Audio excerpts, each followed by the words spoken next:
to try to focus on the title. It's basically about excellence, the trademark of kings. You know, I've been speaking a lot about that. I'm sure many of you saw, I think it was on the 3rd of July, 2nd of July actually, that I put an update on my Instagram and also on all my platforms except LinkedIn, and for a reason. And I put it there, my new title. Who can guess my new title? All right, let's see who has been following me. Type it in the comment section. What's my new title? All right, and that came about because of certain things that I had actually gone through from the beginning of the year, even up to that point. You know, so I'm waiting for them on Instagram to let me know what it is, okay? For those who are watching much later, I'll mention it so you know that's my new title. And I put it out there, and I got quite a lot of reactions. Yes, Kingmaker, all right? Someone says the Kingmaker. I am a Kingmaker, not the, all right? But thank you. A Kingmaker. There are many other Kingmakers out there and all that, and that's what it is that I'm focused on. And I know it kind of like generated a bit of concern with a few people around me. What's this that you're calling yourself? Are you not a coach? Are you not a whatever? But I am very, at a certain degree of awareness, I'm very conscious of, you know, the purpose for my existence. And I think that it's a privilege that a number of people experience. And even if you haven't experienced that, it doesn't nullify the fact that there's a level of life you can live where you are living with a consciousness of purpose. You know, I think one thing I've been hearing a lot, and I can understand when we talk about that, is about passion. Passion is overrated and all those kind of things. And yes, I understand what they mean in the sense that when we were, you know, in our earlier years, I'm still early, let me calm down, all right? In our earlier years, the conversation was always about find your passion and do something about that. And I think that did quite some good, but also did quite some bad in the sense that sometimes what you're passionate about is not sustainable in terms of revenue, your economy. And because of that, after a while, people began to see that gap. And because of that, people now began to say, oh, passion is overrated. You know, but you and I can't deny that there's a space you get into where you become very passionate.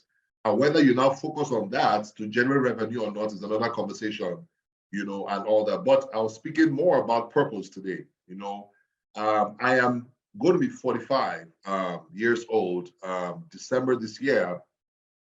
And, you know, if I was going to live to 90, that means I've lived half of my life. If I was going to live to 100, it's still 45%. You get my point and all that. So I am at that place where I have to begin to think critically about the essence of my being, you know, that in as much as I might not be passionate about doing some things, but I'm making money from it. I'm looking for a higher level of meaning to my life. And so towards the end of actually Q2 this year, I began to do quite a bit of introspection. A bit of it was personally driven. I believe the other part was divinely driven. But I got to a point where I was pretty clear that my experience as a motivational speaker, my experience as a consultant or coach over the years, my experience as a pastor, yes, I've had years of my life, and there's a dimension of my life that has to do that. Everything seemed to culminate into one key thing, that when people experience me at the fullness of who I am, that it unleashes a version of them that is able to lead, a version of them that is able to take charge of their own personal lives, number one, and then beyond their personal lives, also the spaces and environments and the systems they find themselves in. And so I look back on my life, I've been working, first job I got in 2002, that was 21 years ago. And everything I've done, basically, you know, like a wise man once said, we live life forward, but we understand it backwards. Everything I've done seems to have, you know, created kings in the marketplace, you know. And, you know, when I made that post, I actually got a number of people saying to me, Jimmy, I agree that this is who you are, you know. I agree that this is who you are. And because, in fact, I remember there's somebody who works in a multinational senior executive, and she said, I'm one of the kings that came through the process of interacting with you. And to be very honest, you know, I don't put it out there, but there's a number of people that I'm privileged to have been part of their story. And today they are leading enterprises, they're leading, you know, stuff like that, you know. And because I recognize them as kings, I don't want to come out and say, this is my boy, this is my girl. No, I'm not that way, all right? But that is who I am. And so a lot of my conversations going forward will have the word king in it, all right? And when I talk about kingship, I'm talking about leadership, all right? So that is the corollary in the corporate space, all right? So most of my engagements now will be about leadership. I actually find out that I enjoy doing those kind of things. I was in a conversation with some people here in Dallas earlier this morning, and the conversation was about Africa, and we realized that there's a lot of cultural shifts and cultural change that needs to happen at different levels, and what I find out is all about leadership. You can't talk about culture without talking about leadership. They tell you that in business school that culture eats strategy for breakfast. So you can have the best strategy of the culture, but the culture most times is a reflection of the culture of the leadership. All right. I put something on my page earlier today that everything is essentially a reflection of the leadership that is in play. And that's the truth. Leadership, personal leadership in your life, leadership in your family, leadership in your organization, leadership in your nation, everything rises and falls on leadership. And so I'm going to be doing quite a bit of that, and I'm going to be teaching. And in fact, I'm designing programs in that regard and all that. And it's a beautiful thing. Listen to me. It's a beautiful thing to come into consciousness of the reason for your existence. I'm telling you, I went to see a friend yesterday, and she said, I've not heard you speak so clearly about your identity like this, and she's known me for a few years. So I'm really, and trust me, I'm happier. I am more engaged, and all that. And I have quite a number of things that I install. Anyway, Jimmy is talking too much, but I wrote something here, and I just want to start off from there. So today I'm going to be talking about excellence, the trademark of kings. And where you work, what you do doesn't really matter. I believe you're a king. In fact, if you are, type, all right? Type you're a king. Now, in my profile, my bio, I wrote it there that my methodology for teaching will combine both scripture and science, And I'm going to do it unashamedly going forward. You get my point? The truth about it is this, that I am able to, one of the giftings I have, that I'm able to look into scripture, and in as much as there's a principle, there are principles that are there, and I'm able to share those things with people. Of course, I pointed to principle ultimately, but there are principles there that I believe that if we are able to imbibe them, they can actually totally transform our lives. All right, welcome. I'll see the comments. Great, so let's get into this today. If you want to identify a king, you have to look out for excellence, all right?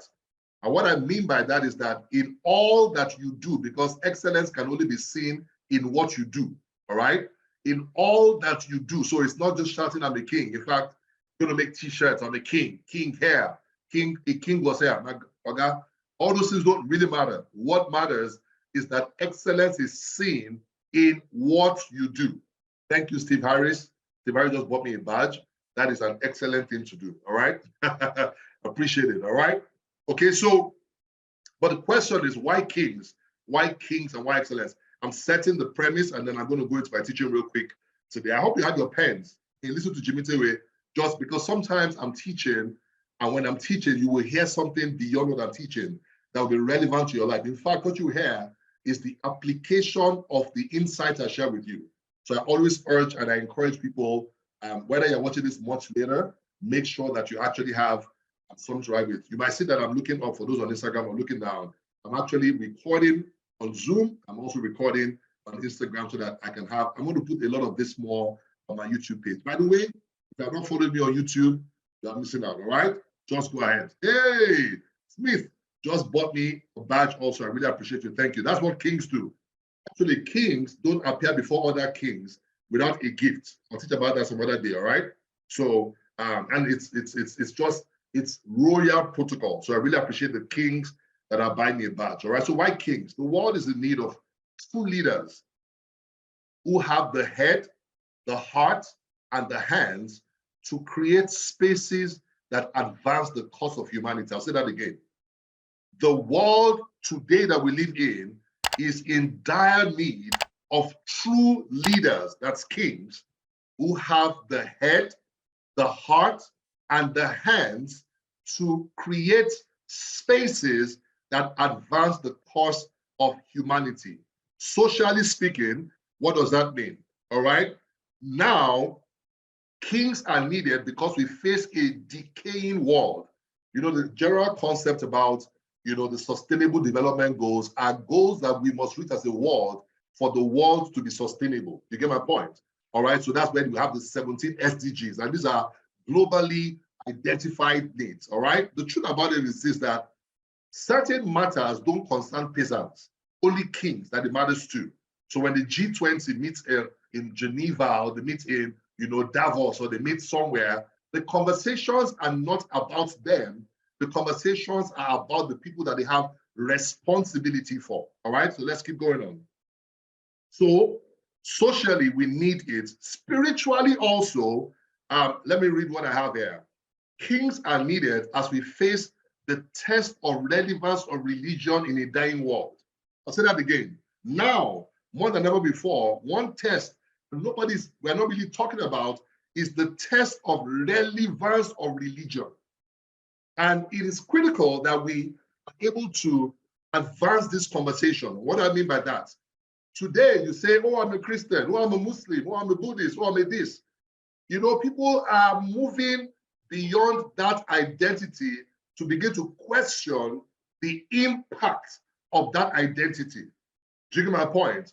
They're questioning and saying, oh, now I'm a Christian, for example, and in what the scriptures, I mean, for example, one thing that is said in Revelations 1 and 6, Revelations 5 and 10, is that he has made us kings and priests. And I've been in church before.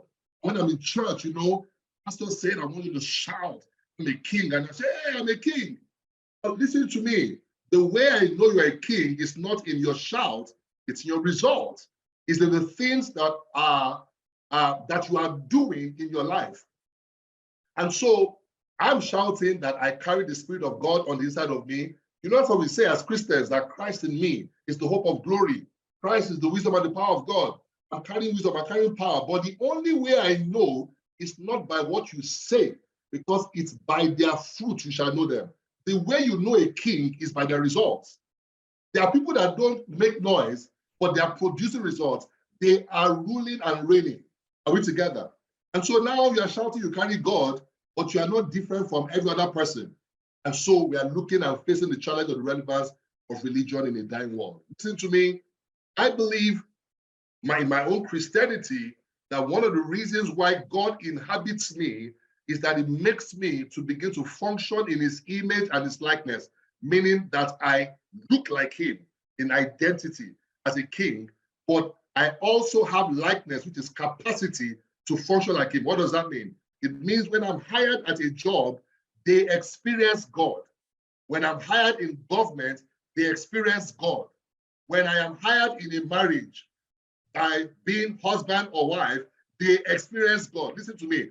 The more people experience God because of what you claim, the more they want to know the God that you serve. But going around trying to force people and threaten them only by the threat of hell is not enough any longer to make people want to say they want to even know your God. All right? So that's it. I call it the test of relevance of religion. We're together. And that's where we are today. I mean, people will tell you that, oh, hell, I want to go to hell. I'll see Biggie Smalls there. Tupac will be there. Bob Marley will be jamming. Afro Nation every single week. That's what people are saying right now, because it's a test. Listen to me. Your religion is not, I tell people that as a Christian, I don't believe in the competition of whose religion is better. Whose religion is adding more value? The conversation. Whose religion is making a difference? And when people see that there's a difference, they'll be drawn to it. Anyway, not go in that direction today. Okay.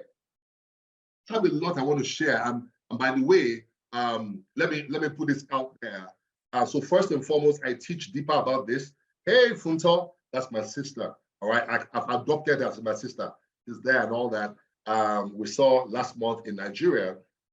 So just a few announcements real quick. First and foremost, every Saturday, I also teach on Zoom, but on YouTube. So if you go to my YouTube at 8 a.m. CST, you see me live there. As long as I am alive, till further notice, every Saturday, 8 a.m. CST, which is 2 p.m. CST, 2 p.m. West African time, I'm going to be teaching on what I call the rise of kings in the marketplace. Guaranteed. I've taught 2 classes now. I started July 1. I've done July 1, July 8. The next one is July this weekend. So you can go back to go and watch the Insta Lives, and they will bless you off your socks, all right? So go and watch that. The second thing I want to talk about is that over the next couple of months, because this is what I am meant to be doing in this season, there are 2 meetings I'm going to be holding. The first is what I call a leadership conclave, a conversation it's a faith-based leadership meeting. We had one in Lagos, we had one in Abuja last month, the month of June, I believe. Yeah, the month of June, and they were phenomenal. But I realized that I've been asked to take that message further. So we're going to have smaller meetings, which are what I call leadership conclaves, typically about 50, 60 people in the room. And we're going to have larger meetings, all right? That's going to be the Exponential Conference. So take note of this. I'm going to still put the details. But if you live in Dallas, we have leadership conclave, Rock, Rise of Kings in the Marketplace on the 29th of July. Then next month, I'm coming to Ghana. Yes, Olujimiteri live in Accra, Ghana. And I'm going to confirm the date, but it's either the 11th or the 13th of July. I'm going to be in Accra, Ghana. We're going to be having a leadership conclave. Then on the 26th of August, I'm going to be live in Abuja for the Exponential Conference. It's a larger conference, and it's now all these events, they're all free to attend, but registration is required, all right? Typically, leadership conclave, I invite people, all right? So, but if you're interested, typically you have to be an executive, you are leading people, you have something that you're doing at a larger scale to be a part of that meeting. But 26th of August, Abuja, September 2, Lagos, all right? We're going to have in this meeting. Then, yes, we're going global. September 9, I will be in Manchester. So September 8, we'll have a quick leadership conclave. September 9, we'll have the Exponential Conference. Then September 16, I'll be in London, all right? We're going to be doing September 16 in London. September 15, small leadership conclave. Then I'll return to America. In October 14, we're going to be in Chicago for a leadership conclave. October 28, we're going to be in Maryland, USA, not Nigeria. Maryland, USA for a leadership conclave. And then November 11, Houston, leadership conclave. November 18, yes, just before Thanksgiving, we'll be in Atlanta, Georgia. Ayo, people don't know, Ayo is a king. Ayo is actually in the government in Canada and all that. Canada is next year. Next year, we're coming to Canada, Australia, and Scotland, all right? Next year, I'm going to add that. So that's my life going forward. And the more I think about it, the more excited about it, I am about it, and all that. And it's nothing as beautiful as being aligned with what you are meant to be doing in a particular season. Someone said, what about New York? I see your comments. You know what, New York? Try to fly to any of these other events first, and then we'll not come to New York eventually. All right. So that's the Leadership Conclave and Exponential Conference. And then lastly, I need to learn about purpose from a kingdom dimension. All right. So I have a set of videos, 9 videos, where I teach purpose from, listen to me. One reason why people struggle with the topic of purpose. Yes, Funto. And Funto, you're part of it, Abi. Just we're ready. One reason why people struggle with purpose is because they teach purpose outside the context of kingdom. But purpose is not it can never be exclusive, because the concept of purpose is for the establishment of kingdom. So the moment you remove kingdom, then you will struggle with purpose. Do you get my point? But don't worry, when you come to the Rock Leadership Conclave or Exponential Conference, we're going to be doing it. Where can you register for these events now? Put them on a calendar. Yes, the website, I'm going to put it up this week. I think by tomorrow is Wednesday, either Wednesday or Thursday. There's a website where you can register for the one in November already. You get my point? And we'll put the details out there. We're trying to just fine-tune something, and then we'll just put that out there. So it's going to be out there. If you'd like to volunteer to be a part of it, there'll be a place where you can actually be a part of it, where you can register your interest and all those kind of things. Somebody asked me this one, how are you going to fund it? Number one is funded by the King of Kings. Number two, the strategy I'll share more details about that as we go along. All right. So back to our class. Let me wrap this up real quick. We are not meant to be involved in a religious superiority battle. The truth about it is this, that true religion, Jesus said, to Jesus that said it, please, Funto, remind me. He said, true religion is not in the practice of things. It's in feeding orphans, taking care of widows. In other words, true religion is impact. Listen to me. True religion is impact. Impact will draw people to your the power behind your religion. Are you hearing me? Okay, but I'm not going there today. Join me on Saturday. I teach in depth. This last Saturday, I taught about the 7 mountains. Somebody said, where did you read that from? I read, I've grown, I've learned, and I'm sharing for free. So you can actually go to my YouTube and get all of that, all right? So true religion is meant to be measured by impact, not by attendance. I said it. Okay, yes, it's true. The truth about that, the attendance is meant to translate to impact. Attendance is meant to translate to impact. Impact will cause more attendance because people gravitate towards value naturally. People gravitate towards value. If people are not coming for what you have and there is enough publicity about it, maybe what you are offering is not perceived as valuable. It's that simple. And that takes me to our next point. Our presence, yes, the mountain topic is what God is. Listen to me, anybody that does not realize that we're in the domain, the season of the kingdom of God, you need to update. That's all I'm going to say. Our presence is meant to make a difference. At the highest level of existence, humans are interdependent. Please write this down wherever you are. And please feel free, please, that moment you can actually click the forward button and forward this to a few of your friends, fellow kings, for them to listen to this conversation today. I'll say this again. At the highest level of existence, humans are meant to be interdependent. What you are remembered for is not, number one, what you received. That's dependence. Because some people, all that they want in life is what I want, what I want, what I want. And that's what they're focused on, essentially. That is the lowest level of success, that I got what I received, essentially. That is dependence. And in fact, that's where people have a conversation about an entitlement mentality. People in survival mode typically fall into that level. The second level is you are remembered not for what you enjoy personally. Not for what you enjoy personally. That is independence. So the lowest level is dependence. Some people live their whole life dependent on people, systems, and spaces. They are only take. Then there's another level where you have gone beyond that, and what you are doing is you are enjoying this personally. There's no impact beyond that. The money you made is for you. Yes, you made it. You are now independent. And society will thank you for that, because at some degree, you have contributed value, but this is the only challenge. Only you is enjoying that dimension of value. The highest level is not dependence, it's not independence, it's interdependence. And what does that mean? Where it is by what you have given or contributed.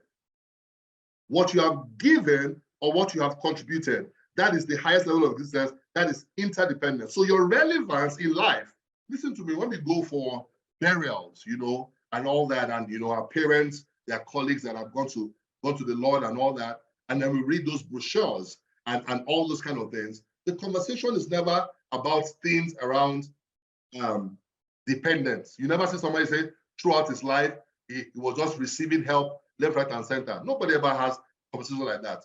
It's not even that some things from independence might come in. But independence is, oh, you had houses, you had cars, nobody, I've not seen one brochure where it was stated that this was the person's net worth. The person was worth $46 billion. somehow we understand that we are not, even though it is true, it should not make their biography. What makes their biography is the contribution they made while they are alive. So most of people write, when he was in primary school, he was a senior prefect. Do you get my point? And so your highest level of existence is where you are interdependent. You have gone beyond being independent and you are contributing value to others. The definition of contribution, I wrote here, is simply called perceived value. How do I know that a person is contributing towards me? It is based on how I perceive that value. If somebody came to me today and gave me a bottle of whiskey, for example, I don't drink, personal choice and all that, I don't drink. You give me a bottle of whiskey, I don't see your contribution because what you have given me, even though it's valuable in the market, is not valuable to me. I hope you understand what I'm saying. So value or contribution is about perceived value. We have nations where people are going through a tough time, and then the president comes and says, we are going to give 3%, tax reform to those who are spending 7 billion naira every single month. It is only to people spending 7 billion that will appreciate that. To the regular person, even though it's a good thing, it's not valuable to me. I hope you understand what I'm saying. Let me keep going. So excellence, what is excellence? Thank you very much. It's a currency of perceived value. Excellence is a currency. And listen to me, one time I remember that I was just meditating and I said, whatever my hand touches to do should be excellent. Let me tell you a story. There's a gentleman who works in NNPC today. He's one of their GMs, general managers, very senior actually. I think he's pretty senior, actually more than a general manager. I saw him on TV recently in Nigeria. I won't mention his name for confidential. I used to work with him in Accenture. And I was an analyst in Accenture. And one day he walks into my office, and in that office, we had two teams there. We had the project management team and the change management team that were in that team, all under program management. If you understand program management, you know what I'm talking about. So we're all there. And he turned to my colleague who was in the project management team and says, I need an updated program calendar. Can you do it for me? And the guy was like, oh, sir, I'm so busy. I don't know, I'm not able to handle it right now and stuff like that. So he just turned to me and says, Jimmy, you do it. And this was the problem. I knew my friend was not busy. I knew he was joking, and the thing worked. And now I was the one who got the job to do. So I was pissed, I was upset, I was angry. And when the man stepped out, my friend just started laughing. You know how it is when kind of like he won, and I was really upset. So when I received that responsibility, I received it not enthusiastically. And so I carried that attitude. It was a Friday. That weekend, I did it. I did the program calendar, but I just did something with attitude. And that's why attitude makes all the difference. So I did something and I sent it to that person who was an associate partner in Accenture at that time. So on Monday, we usually will fly from Lagos to Abuja. So I saw him at the airport and he says to me, Jimmy, did you send me that document? I said, yes, sir, I did. As I said it, I knew that I did not do a good job. I just did a job, but I'd done it. So I sent it to him. So we got to Abuja. We were working on a project in NNPC then, and I went to my office mezzanine floor. And when I got there, within 5 minutes, someone just came. He's calling you. I knew what was wrong. I knew he had opened the document, and I knew he had realized that Jimmy submitted a document that lacked excellence. And so I walked into his office, and these were his words. Jimmy, what have you done to me? What have you done to me? And I'm like, oh, okay, what's going on? He says, what have you done to me? I have a meeting with some of the GEDs this morning. I'm meant to present this document and all those. As he was saying it, I'm like, oh my God, I just thought he wanted a document. So I said, no, sir, please, can you quickly send it to me? He says, no, leave my office now. Leave my office now. I trusted you, but this is what you give to me. Leave my office now. Oh my God, I almost died. I was like, I went back to my office. He did the thing himself. He avoided me for a long time till his anger rolled over. But when I was thinking about it, I said something to myself that day. Anything my hand touches to do, I must give it my best. Excellence is a mindset, first and foremost. And while we might be working in the office, it doesn't mean we are giving it our best. In fact, one of the challenges with cyclical work is that at a point, your best is resting. You are doing just what is required. And I've said to you that excellence is a currency of passive value. So if you want to be richer in excellence. Oh, that day I said to myself, whatever my hand touches bears my fingerprint. That fingerprint is my signature that Jimmy did this. So I must make sure I do it excellently. And I hope you can imbibe that also. Kings are attracted to excellence. And by virtue of their identity, excellence is expected of kings. So don't go out shouting, God has made me a king. I'm a king. The way I know you're a king is not your noise, it's your results. So when you go to work tomorrow, a king arrived at work. And by the way, you grow in your kingship, you grow in your capacity, you grow in your ability, but never remain at the same level that you are. Yes, kings are attracted to excellence. Funto Ibue is here. Funto runs interior design organization. The people that pay the most are kings. And what they pay for is excellence. Oh God, lift me up. Father, and pray. You prayed 32 days on the mountain. You came down. Listen to me. Even if God did, there's a Greek word called ojoro. It means God cheated. I'm just joking, all right? Even if God cheated and put you at the top, the kings will soon recognize you are a fake person. We have to grow in our delivery of excellence. I'm going to talk about a bit of that today. And I'm going to, over a few weeks, I'm going to keep talking about this, on and on and on. So kings are attracted to excellence, number one. I mean, for example, I'm attracted to a Range Rover 2023 HSC. It's excellence. Someone said, but Jimmy, have you not seen this car? It is more economic. The fuel consumption is more economical. There's space, enough room. I'm not a bus driver. I'm a king. So when you see me saying, I want to drive Range Rover, I'm just attracted. When you see excellence, we know ourselves. Amen. Let me continue. But it's true. I'm not even going to go lower than that. Guys, can I now convince you? Do you know the official vehicle? Go and look at, even the queen that died. Go and look at the official vehicle. There's one vehicle you see most of them driving is Range Rover. What's a king without a Range Rover? Anyway, that's another story for another day. Let's finish this today, all right? So there's a scripture I'm going to read real quick. We can learn from that. Proverbs 22:29. It says, do you see a man or a woman diligent and skillful? He will stand before kings, not he might stand. Listen to me. If you are being diligent, if you are hardworking, you are growing your capacity, it's only a matter of time. You just need to add one or two other things. Are we together? Yes. Do you see a person, man or woman, diligent and skillful, meaning having the right attitude and ability? Listen to me. Let me say it today. It's a shame. It's a shame when you're at work, you're a child of the King of Kings, and you cannot deliver. You're in sales, you have targets. Your targets, this is almost end of the quarter or end of the year, and you're a salesperson. Not that they gave you budgets. You're a salesperson, and you cannot meet your target. We should question your identity. You can't be, now you're really a king. It's just that you need to wake up to who you are. One day somebody said to me, so one of the mistakes I ever made was recruiting people that are born again. Those people that they call born again. I'm one of them, by the way. All right. But those people say, I'm born again. Said, this guy told me, see you. One of my regrets in life is that I hire people because they are born again.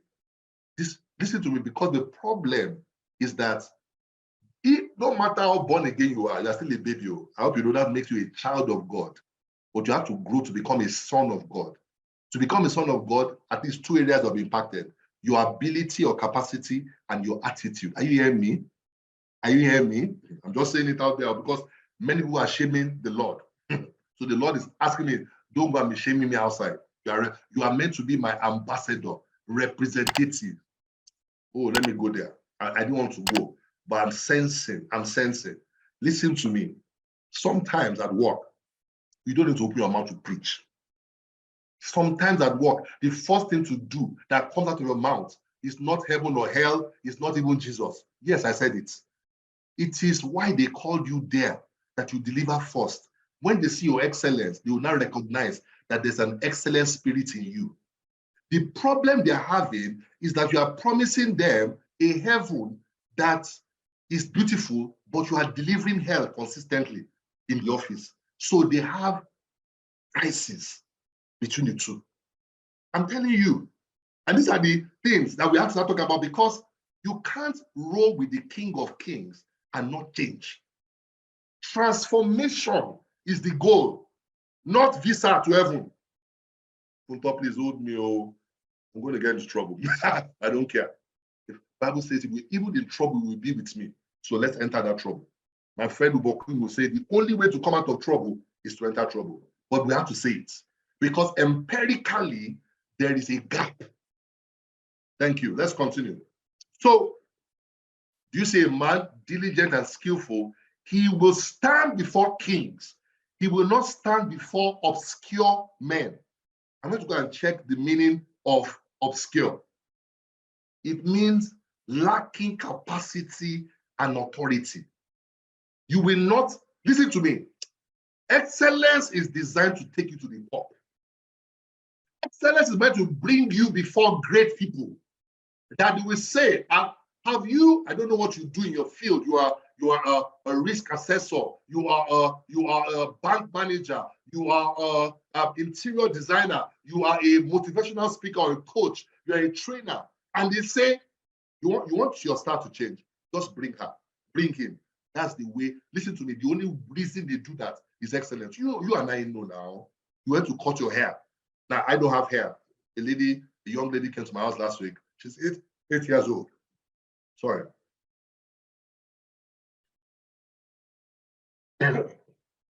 She's 8 years old, and she asked my daughter, have you ever seen your father with hair before? I used to have hair a time in my life. It's just that my hair has relocated now. It's on the lower part, southern hemisphere. But when I had hair, there's sometimes I cut my hair. And when I cut it, someone look at me and say, is she a carpenter that cut your hair? What they are trying to say to me is that this experience you are giving us lacks excellence. Meanwhile, there's some haircuts that when I cut those haircuts, oh my God, they're like, where did you cut it? I need to go there. Ladies understand it better. Maybe I struggle with men. Ladies understand. You make some hair like this, you'll be like, who plaits your, when they say plait your hair, that means that it's not fine. When they say who made your hair, when they say who plait your hair, the word plate is P-L-A-I-T. It means that it's lacking excellence. Are you feeling me today? All right. And guess what happens when people see where your hair was lovely? What's the next thing they say? Where did you make it? In other words, referral becomes easy with excellence. Some people see heaven, nothing can face God, but some people are making it more difficult for God to promote them because of what they're delivering. Your attitude stinks. How can you call yourself a child of God? And he said, this is how do we know you are my disciples, when you love one another. But you are the one that everybody hates in the office. And this is your justification. If they hated me, they will hate you. Yeah, okay, you are not reading your Bible very well. You are reading it upside down. By this shall they know that are my disciples, when you love one another. The supervisor, the boss, that even when they want to correct you, they say, no, you shouldn't be doing this. You are more than this. I won't take it from you. Go back and go and do it again. That is correcting in love. But when we take love, it's not, hello, how are you? Oh, you didn't come, you came late to work. You can keep coming late to work. You went for vigil. And love one. We had, in the Rise of Kings in the Marketplace, one of our speakers, Boya Jai, is the managing director of Toyota in Nigeria. One day he came out of his office at 11 o'clock. He saw a staff praying in the office at 11. He just said to HR, to suspend him. You don't pray when it's not time to pray. What's wrong with you? Stop making everyone do like this. You know that smiley? We have to doing this from heaven. We can't be doing that any longer. We have to behave like kings. We have courage. We have presence. We have power. Don't be behaving like a peasant. Don't let me get angry. Let me continue. So you will stand before kings. You know, kings love excellence. A king sees one day, so many years ago, there was this native design that a friend of mine, I was working in bank PHP then, and I was doing well, you know, I was still doing well to the glory of God. We're not talking about I was 30 years old or whatever, and I had my own house, brand new cars. I was living a bit of La Vida Loca. So I had this native, you know, when they make native for you, it was native. So I went for somebody's wedding. I sat down. Somebody in protocol just came. Said, sorry, sir, please, where did you make this native? I'm telling you. I said, oh, that's, I can give you the details. He said, our pastor saw it and took note of you. Oh my God. All he saw was excellence. It's not me, because I'm not handsome, I'm good looking. They are two different things. Are we together? And by the way, that's another message for somebody. If you are not, those people are beautiful. Some people are handsome, but at least be good looking. Kings are not ugly. Are you hearing me? That's why you need some resources, because you can organize yourself to present yourself properly to the public. But let me finish. Let me calm down. All right. I'm coming on every Tuesday. We're going to be dealing with it, because listen to me, you'll be hearing this every week. Something will be changing. You'll be in the office, you will hear my voice. If you want to sleep, hey, wake up. Don't sleep or wake up. Praise God. Let's continue. So if excellence is your trademark, you will be recognized, rewarded, and referred. If I want your first, excellence is first a mindset. You know, one thing that shocks me, I live here in Dallas, and even in poor communities, now there's some terrible communities, you get my point, but even in low, mid-level communities, I live in Frisco. Frisco is a bit high end. You see that the houses, when they join the wall, it's perfect. But even in some, I won't mention something in case you're living there, high-profile places in Nigeria, you will see a house, you still be seeing plaster. Somewhere one corner, it's a mindset. A mindset. And I want you to tell yourself, I have an excellent spirit. That has implication on the work I do. I deliver excellence. Excellence on one dimension is progressive improvement. I am better tomorrow than I am today. Not that you are the same. I want to be like God, the same yesterday, today, and forever. Why God is that? God is changing. It's not the same in another dimension. He's improving. But let me finish that. All right. So if excellence is your trademark, you'll be recognized, rewarded, and referred. Bible says kings will come to the brightness of your rising. Kings, listen to me, when it's bright, they will turn up. So if they're not turning up, check, adjust your brightness. And two ways you can adjust your brightness is be diligent and skillful, your attitude and your ability. One day I was with in a meeting, and I was speaking, and Maya Tafo is a designer in Nigeria. He said he went to Milan for a training or somewhere like that. He said before he went for that training, it used to take him 2 hours to cut a suit. After that training, he could cut it in 20 minutes. That is excellence.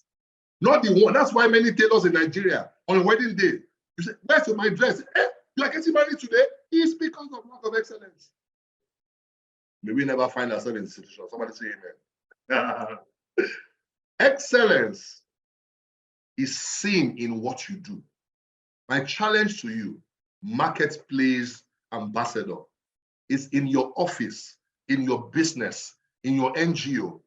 Let excellence become your standard, then it cannot become the standard of the people around you. All of us, even I am even improving in excellence. This is not the best Insta Live I can do. I can actually, add some artificial intelligence. There's so much in the world we live in today. There are too many options for excellence. Don't just be ordinary. Are you hearing me? And organizations, listen to me, excellence begins with you. You can't demand from people what you're not exemplifying to them. It's not possible. Even if they learn it, you'll be causing problems because you're the one that is going to be removed from that excellence. So let it start with you and then begin to grow. Let me wrap this up. So excellence is seen in what you do. How you do a thing determines your appetite for excellence. Please take note of that word, appetite. How you do a thing determines your appetite for excellence. There's a word I like, it's called drive, all right? When somebody has drive. Typically, people that are very driven actually also have a bit of hunger for excellence. So on that drive, there are two dimensions to it. I actually was listening to a man of God, Mensa Otabil, based in Ghana, and I still remember the teaching, and I pulled this from there. And said on that drive that there are two dimensions. There's a dimension called hunger, there's a dimension called appetite. Also, I did not the same. No, if you go to Google, you see it's not the same, all right? There's hunger, there's appetite. I find out that for most people, they have a hunger for excellence, but not an appetite for it. And he gave a simple illustration to talk about the difference between hunger and appetite. That hunger speaks of the need to eat. Appetite speaks about the capacity to eat. So what do I mean by that? A lion chases a gazelle, kills it and eats half of it. Another gazelle can walk in front of that lion and the lion will not stand up because it is full. So the fullness is the capacity. And what I find is that when it comes to excellence, you must have both hunger and then appetite for it. You must have what? Both hunger and appetite. Listen to me, the problem with hunger is that when you are satisfied, you can now just be okay. And that's how people are. I want my finances to get better. I want to whatever. Okay, I want to make 1 million. You now make 1 million and then you stop. That is hunger. That's good. But it mustn't stop there. There's more than $1 million. I wasn't talking about any other currency, just so you know. All right? Hunger, I hope you get it. Hunger and appetite. So let's talk. So I wrote here that while hunger is the need to eat, appetite is the capacity to keep eating. Lots of people are hungry, but their appetite is low. So I went to go and check online. How do you improve appetite? One of the easiest ways to improve your appetite is by taking vitamins. Everybody know what I'm talking about. So I'm sure you can even mention some vitamins. There's one like this, that if you take it, Bico, I think that's what it's called. If you take it, it makes you hungry. There's some drugs that if you take them, they make you hungry. What are they doing? They increase your appetite to eat. Oh my God, I remember one time like this, my parents were out of town, and there was one medicine that we took. I can't remember the name. Cipron. Yeah, I was in university that time. There was one long break. After you call it ASU strike. I gained weight there. I was looking like Yokozuna. I will eat that thing, I will sleep. I wake up. Food, I will eat. And there was a lot of food at home. I will eat, I will sleep, I will eat. Simply so. I want you to have an appetite for excellence. So I want to give you some vitamins, 5 vitamins that I want to share with you. Oh, are you ready? Tell me, are you ready for my 5 vitamins? Let me know. If not, let me just end the class. Are you ready for my? I know you're watching on YouTube much later, so you can just stay with me. But if you're on Instagram, tell me, are you interested in my 5 vitamins? That would, if you take these vitamins, I can tell you your appetite to increase for excellence. All right, so thank you. At least from if I will have some, okay, a few more people, great. Let's finish this. 5 quick vitamins. Number 1 is exposure. Exposure. Let me even give you a simple example. I always use an analogy. You know, you're thinking you are fly and all this kind of thing, that you're doing well, you're okay. Then you now went for your alumni association meeting. When you now got there, you now saw that small girl or that small boy you always used to bully in secondary school or high school. You now found out that that girl is the chairman of the company that you have been sending proposal to. You know, you usually go home and start asking a question. Am I all right? How many heads does she have? Is God not good to me? And the only reason why is because you didn't, before that time you are okay. But that exposure lets you know that though your father's farm is big, it's not the biggest farm in town. So people know I'm talking about. And that's why I tell you that don't be comfortable in your local environment. Go where you come back, and when you go back home, you go and pray. Go and pray. Say, Lord, if you be my God. Exposure exposes your lack of capacity. That's what it does. And listen to me, many people have exposure by accident. Great people make exposure a habit. I'll say that again. Many people get exposure by accident. You just showed up at alumni association. You might not have gone, but it challenged you. For some people, they live at challenge bus stop. They go there regularly. What is new in this place? They are going for conferences. You know, one thing that amazes me about Africans, we don't go for international conferences. We're just okay with what. Now, do what is going on locally, but expose yourself. Your father's farm is not the biggest farm. I'm quoting a quote.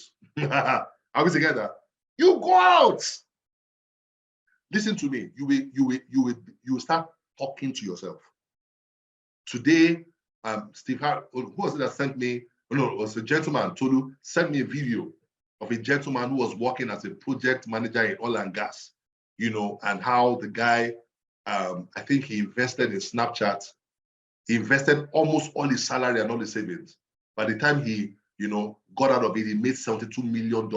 Even I was exposed. I say, Lord, where can I invest? Because I need money for this kingdom work, by the way. Are we together? But if all you do on Instagram, just be laughing. Spider, spider, spider.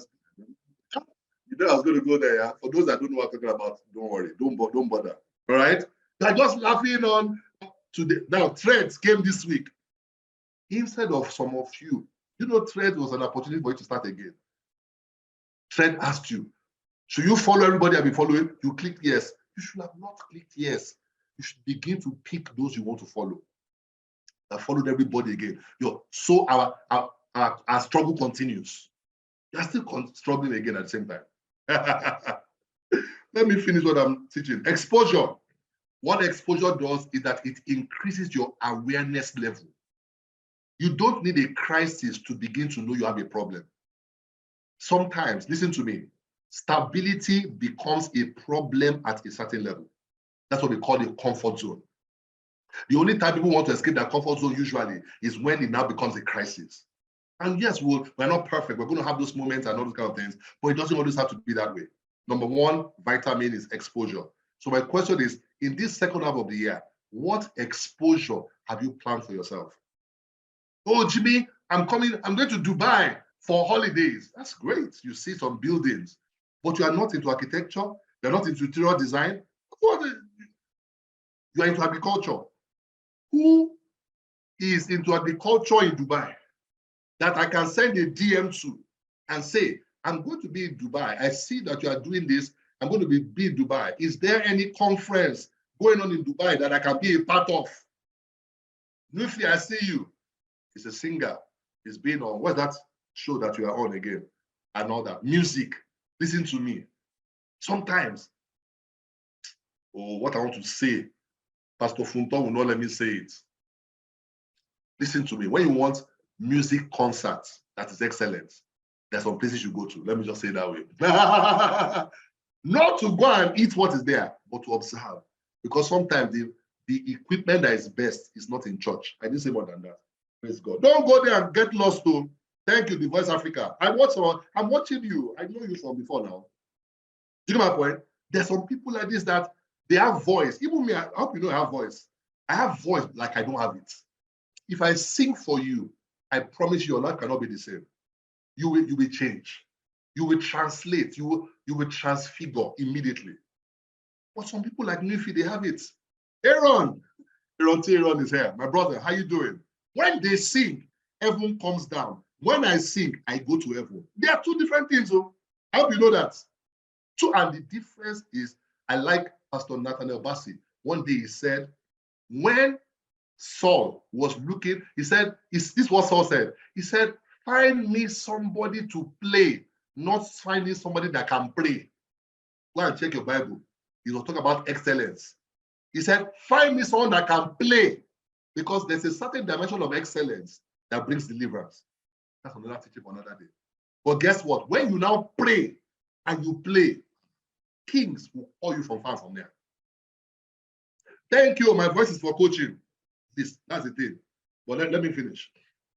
So exposure, number one. Vitamin number two, education. Education. Education is not going to school. They're two different things. Because you can go to school, finish and be uneducated, or educated in what does not matter to your life. Light is what, that's where the word to be enlightened means to be. That's education, to be enlightened. All right? Light makes you see more. So you are doing something on Excel. Then one day you heard that there's something called macros. Now, macros, they won't old. There are newer dimensions of Excel that will make you excel. But all you are still doing is plus and minus. You are not excelling like you excel. I'm challenging you. The job you do currently, go and excel there. Go and get educated there. And education doesn't always have to be formal. You can start with informal. Then when you make the money, you go to formal. I hope you know that's how all people do. When they blow, after they've done informal education, then they now go to Harvard for 3 weeks and come back and say, I'm Harvard alumnus. I hope you know that's what they do. That's what people like us do. Thank you. So education is the second vitamin. The third vitamin you can take, this was very powerful, is to change your environment. Change your environment. Listen to me. Every environment has its standard. Every. One day I was listening to Jumoke, Mrs. Jumoke, I didn't know, my mentor, one of my mentors, and she said that a woman was complaining about her husband, that he comes into the house and he throws things around the house. You know, and that she's been telling him, married people know what I'm talking about. You know that thing I've been telling your husband or your wife for 20 years, and they are still not hearing. There's still something my wife is telling me that I've not heard. I told her I am hearing. Hearing is a process. Don't give up on me. I will hear one day. All right? So she said this woman had been, tell your husband, you take your shoes, put it in the right place and all that. So she was just convinced. I didn't know what just told her. I said, don't worry. This is what I'm going to do. So she gave her a contract. So she said she painted everything white in the house, number one, changed the furniture to more white. So the guy traveled and then he came back home and he saw everywhere white. She said his behavior adjusted initially. Why? You put his shoe somewhere. The whiteness of the place will make him carry the shoe by itself. This is, and she said there's actually psychology to it. Me, I studied in Greek, so I don't know that. But one thing I know is that environment affects behavior. That's why when Nigerians show up in America, they drive under the speed limits. But when they get to Lagos, it's the environment. Hey, we are moving fast. It's the environment. So what does that mean? It therefore means that there's a dimension of excellence that is driven by the environment you're exposed to. One of my people that I mentored, and I still mentor her and all that, many years ago, she used to live, I even went to a house in somewhere in Ikeja. She now got a responsibility to go to, then it was another city in Nigeria called Abuja, and they put her in one of the best hotels, Transcorp Hilton. So she entered the room, it was there, welcome, her name on the screen, everything and all those kind of things. She spent 1 week there, 1 week.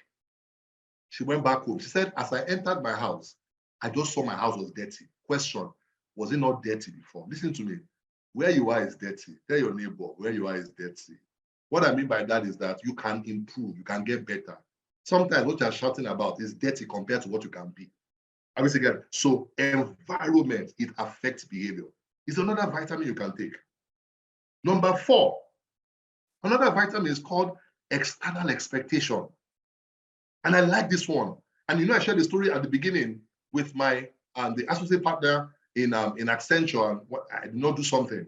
Do you know that because of what he did, ever since that time, if I do something, I give it my best. Could it be better? And that's what excellence. Excellence is not perfection, because perfection is a notion that there's no room for improvement, and there's nothing that does not have room for improvement. So excellence is a mindset, meaning that there's something beyond what I've discovered. Even though what I've discovered is more than what most have discovered, but there's still something more. I like what somebody said, change my accommodation and environment. The first, let me tell you a practical story. There was a guy that was living in one accommodation in Lagos that truly was not accommodating him. You know, I'm talking about those kind of accommodation. So I told him, and that accommodation was in an environment that was dealing with his psyche. So I told him, I said, you know what, before it's bright in the morning, leave your house. Go to, I asked him, where do you want to be? Where do you like? He told me where he liked. So I said, go and look for work around there. He started going there. I said, before it's bright, go there. And then don't come back till when it's dark. He did it for 3 months. After 3 months, he relocated. He moved. I'm telling you, because it's just, by the way, that's transformational strategies. It's in scripture, it's in science. But you did not pay me for that, so I cannot teach you today. So go and try that one. What's excellent expectation? Listen to me. Accountability can make your excellence go up. The problem is that everybody is taking nonsense from you and it's okay. You did a report. You know, sometimes I see some reports. When I was in Nigeria some time back, I went to First Bank. One of my friends then was a senior manager and all that. He showed me a memo. He said, you know, a deputy manager wrote this. It was shameful. Thank God for ChatGPT today. At least you can escape with that one. He said, do you know, whatever.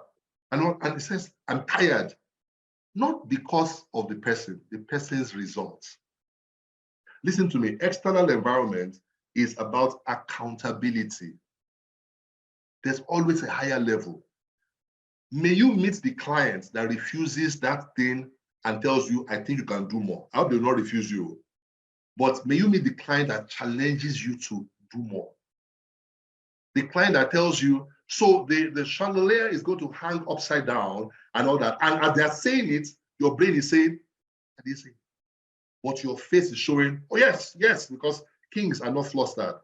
Kings know that they have other kings to go and talk to. They say, I met somebody today challenging me. How do we do this thing? External environment, accountability. Then another dimension of external environment is called pressure. Oh God, listen to me. Sometimes the problem is that many of us are not cooked well. In fact, let me say this way, many of us escape our cooking. Anytime we are under small pressure, I don't like this office, I don't like them, they are making me work. Now, listen to me. I know that you signed for you to work 8 to 5. I know that you signed that you work Monday to Friday. But let me tell you a truth I have discovered as a career coach for over 20 years now. I've not seen an executive that has a remarkable, phenomenal career jump that did not go through a season where they are working beyond their pay. I've not met one. I've not met one. I've not met one. Look, I worked in Accenture. I think I've shared my story over and over again. I was an analyst. One day I was angry because I was doing consultant level work. And I wanted to go and tell my boss that people are not paying me for this. That's how peasants talk, not kings, by the way. But thank God I had the right attitude. I just said, we will do meetings till 1 a.m. And by 7 a.m. we are going to fly in because I have to go to Kaduna Refinery. We have to go to LMA Petrochemical. I had to do all those things, guys. So when I say that I moved from analyst in Accenture and I became a manager in UBA, one move, it's because they are cooked me well. Pressure. Listen to me. Kings are born out of pressure. Some of you always escape your pressure. Your office, I know it's not conducive, but this is the adjustment you need to make is your attitude. You need to see it differently. Oh, but they're not paying me for this. Listen to me. If all that you are earning is what you are working for, you are not doing much. Now, kings, they're kings. Learn to recognize people that are adding more value in your company than you're paying them. And even if you don't have the cash to pay them with attention. Pay them with opportunities. If not, they're going to leave you. You hear me? They will leave you. They're king, I'm telling you. In fact, by the time you become an executive, you're already a king. But it's positional kingship. That's the lowest level. The last vitamin. Number 1 was exposure. Number 2, education. Number 3, environment. Number 4, external expectation. Before I tell you the last one, let me remind you again. You want to learn about purpose, go and click the link in my bio. The Purpose Masterclass I did was $100. I put it there for $50. You will get 9 videos, all right? You can click it and start watching it from tonight, all right? Purpose Masterclass. Number 2, I have Rise of Kings podcast on YouTube. Follow me on YouTube, all right? Go and subscribe there. And that way, anytime I come live, or you can even get to watch it after, I am teaching. You see, in the Rise of Kings, our curriculum is in 3 areas. The first area is spiritual. The second area is strategic. And the third area is tactical, all right? So when we talk about excellence, it's actually tactical. But listen to me. If you don't understand the spiritual foundation for these things, you will struggle even with the tactical. The reason why I cannot be stopped is because I'm sent to. The reason why I am going to aspire and perspire for greater things is because my king, who is the King of Kings, me, expects it of me. Did you get my point? All right. So spiritual understanding, strategic understanding. Let me even talk about something now. You see, because God is a master strategist. One of the statements that exposes him, he says, had they known, they would not have crucified the Lord of glory. In other words, the people he was talking about, they crucified the Lord and now discovered that they made a mistake. It takes a chess player to do that. That's strategy. And at the highest level of kingship, you need to know how to play chess in life. You need to stop playing Game Boy, PS5. You need to know at the high. I'm not talking about the game itself alone. If you can play the game, it's great. It challenges your thinking. But I'm telling you to play, because the secret of chess is being able to anticipate moves and to be able to plan moves and execute moves. And the kings play chess. That's why you see king, bishop, queen. You don't see taxi driver. We don't do those. We don't do things like that. But that's another day. So Rise of King broadcast on YouTube, Jimmy Tewe, that's my name. I'm the only Jimmy Tewe that I know. Saturday, 8 a.m. CST. Then one last announcement. Dallas, it's free to attend. This meeting I'm about to share with you, they're free to attend. The link to register will be launched this week. We're going to be in Dallas on this month, 29th of July. I'm going to be in Accra, Ghana. I'm just trying to confirm something, either on the 11th or the 13th of August. Then I'm going to be in Abuja on the 26th of August. We're going to be in Lagos on the 2nd of September. We're going to be in Manchester, United Kingdom on the 9th of September. We're going to be in London on the 16th of September. We're going to be in Chicago on the 14th of October. We're going to be in Maryland, USA on the 28th of October. We're going to be in Houston on the 11th of November. And lastly, we're going to be in Atlanta on the 18th of November, right before Thanksgiving, all right? So take note of these dates. If I'm coming near you, fly in. Kings recognize kings. You get my point? I'm a kingmaker. I didn't say the kingmaker because there are many of us. Sometimes a kingmaker. I am one too. Do you get my point? And all of us, we have enough work to do ahead of us. So I'm not trying to aggregate it to myself. Even when I call myself the kingmaker. In fact, my Range Rover, the number is going to be kingmaker. I've decided I wanted to write JT before. But JT, what does that mean? It can be Jimmy T or it can be Jasper Tango. But kingmaker, I'll be driving it on Seat of Texas. People will be wondering now, who is this guy? Kingmaker. Kings are bold, by the way. And that's another thing. Oh, don't let me teach. Just join on Saturday. Come and hear something. Come and hear something. All right, so take note of these dates. It's all free to attend and all that. So the last E, exposure, education, environment, external expectation, is energy. Energy. Hey. All right, I'm not a serious person, though. God uses people like me. He confounds the wise with the foolishness of the world. All right, energy, all right? What do I mean by energy? Listen to me. And there's always this contention about, the flow of energy. Say, no, there's no energy. It's the Spirit of God. I'm not fighting. I've told you, I'm a Christian. Christianity is not meant to be a religious superiority battle. You don't need to, if you have power, you don't need to shout. Hear me. And it doesn't make you, hear me, as a human, it doesn't make you better than another person of another religion. In fact, you are meant, the way I know you are superior is that you love that person. Not that you're telling you are going to hell, you are going to heaven. That's not how we talk. Kings don't talk that way. I get my points. Yes, sir. All right. So there's something called energy. In fact, I did a session for a group this last week, and I was talking about energy, vibration, and resonance. And these are things that you need to understand as a child of God. There are people you go to, their presence, and you leave there charged up. Have you ever charged a battery before? It means energy moves from one place to another. And there are places you go to and your energy reduces, and you're telling them there's nothing called energy, you're a joker. Have you not been in a job that, let me ask this one, have you been in a job that increases your energy? Every day you are looking forward to work, and you have a job that drains your energy? Anybody? You have a job that drains your energy? Anybody? Let me find out from my Instagram people first. Any job that drains your energy? Anyone? Anybody? And there are jobs that my wife and I went to visit a friend last week. Oh yes, you know what I'm talking about. I spoke for 5 hours. As in, I visited them. I spoke from 6 p.m. till 11 p.m. And throughout they were like, hey, oh my God, wow. I didn't see it that way. Hey, I'm telling you, for 5 hours I was talking. So any job that does not let me talk is crimping my style, man. It's crimping my style, man. I gotta talk. I'm a speaker, but I speak good stuff. Out of the abundance of the heart, my mouth is speaking.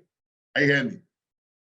And that's another thing that is there. You need to know the job, the functions that release your energy. When Funto goes into a space, the place is looking upside down. Me, I'm like, what an ugly room. For sure, Funto is immediately seeing the thing. We'll break down the walls, we'll take down that wall, we'll remove this old whatever. She's in that room. She's already seeing the equipment they're going to bring, the water faucet that they're going to bring, the light, and there's so that, listen to me, what's your energy? It is two things. I wrote it, let me say, I wrote it. There is an environment that triggers your energy. Find your energy. What is it? Where your natural ability is in its natural habitat. That's where your energy is. Now, at the beginning of your career, you can be selling salt. Nobody has passion for salt. And we talk about that, about how they told us about passion, focus on your passion. This is to make money, you don't have to be passionate about it. It's true. But to make meaning, you have to have your passion has to be directed in that. You can't be creative where you're not inspired. It's not possible. It's not possible. So I'm saying to you that if you can find where your energy, your natural ability finds its natural habitat, my brother, my sister, your vitamins will spike. Your vitamins, you even have overdose. And listen to me, there's a level of life that you need that overdose. It's where you are unstoppable. It's when you are conscious that this is where I was made for and sent to. It's where I am meant to reign. It's where I'm meant to be the head and not the tail, above only and not beneath. This place was made for me. This is where my throne is. Listen to me, on your throne, you can execute justice and speak with authority, and you have capacity to deliver. So let me wrap up. Number one is exposure. These are vitamins. Vitamins for excellence. Exposure. Number two is education. Number three is environment. Number four is your external expectation. Set yourself up for your next level. Set yourself up for your next level. Accountability and pressure and all that, the right pressure. Then lastly is find your energy. Be in that place where out of you, what is flowing is watering stuff. I know someone say, that's not what that scripture means. I'm sorry for you. Yes, I'm actually very sorry for you. Because if rivers of living water are flowing out of you, to do what? If water is flowing, it's meant to make desert places become a fruitful ground. It has a spiritual connotation, it has a strategic connotation, it has a tactical connotation. But for further details, go and join my YouTube. Ladies and gentlemen, have you noticed that I've spoken for 1 hour? No, 1 hour, 17 minutes.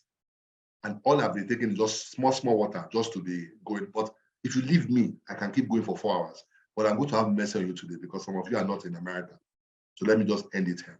Anyway, a good teacher gives room for questions. Any questions? Oh yeah, hit me. Questions. I know people that are watching on YouTube, you're gonna, you can always send me a DM, and whatever, I get to respond. All right. Emmanuel just joined. I people can see that name. I am a PJ. Today's his birthday. He's my brother in America. Emmanuel, happy birthday to you. Thank you, Funto. Funto is speaking one of the events already, just so you know. She have told her already, so I didn't ask her, I didn't ask Gaze, I didn't ask her, I just sensed it in my spirit. But Dallas, let's start with Dallas. Dallas is 29th of July. It's going to be phenomenal. Any questions? Okay, if you don't have a question, a good teacher will ask you, what did you learn today? One thing that struck you the most today, please type. Thank you. How can I get your books in Abuja? Be at the conference in Abuja. I'm having to redo a lot of stuff. Be at the conference in Abuja on the 26th of April. Whatever details, all materials will be available there. Yes. Yes, happy birthday to Emmanuel. Awesome. Any other question? Any other question? I have books, so let me show you something.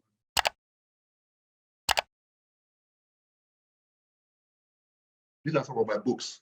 See this one, Purpose book. You want to know about purpose? Yeah, Jimmy Terry. This is my second book, Getting a Good Job Easily. All right. My first book ever, Where Did All My Money Go? Some of you have never seen this book before. Where Did All My Money Go? It's a story. Oh my God. Energy was flowing when I wrote this book. Powerful. Pillars of Career Success. Powerful book. This is one of my all-time bestsellers. Think. Move your life forward on purpose. This book will be available at the conferences. Get Employed. This one was actually written for the NYSC, and we partner with organizations to deploy that. And that's why you won't really see it around. But it talked about employment from a different perspective. The last one is Free from Corporate Slavery, written in 2012. Still powerful. I don't believe anybody should be a slave at work. All right. And what I mean by that is not that you have to fire your boss. Okay, you fire your boss on your own. You hear me? You enter boss at the end of the day. So I know that's what I was teaching. I was talking about being able to be in a job or work that actually allows you to be you. All right, great. So questions. Someone says, number one, I learned about the appetite for excellence. Beautiful. How do I balance my catering career and love for kids? All right. So you make one successful.